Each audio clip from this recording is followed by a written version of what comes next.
এটা বস্তু দেখিবলৈ পোৱা নাযায়। সেইটো কি বস্তু আপোনালোকে জানেনে?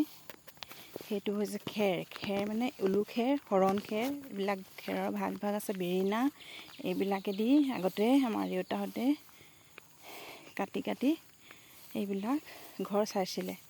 আজিকালি সকলোৱে টিনপাত লগোৱা হ'ল। টিনপাত লগোৱাৰ ফলত এই খেৰবিলাক হেৰাই গৈছে। আমাৰ ঢাপত হ'লেও অলপমান খেৰ আছে।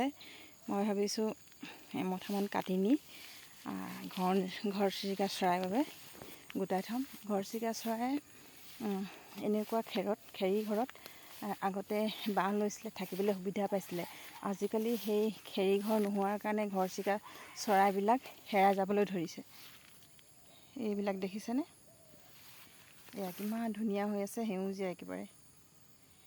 এয়া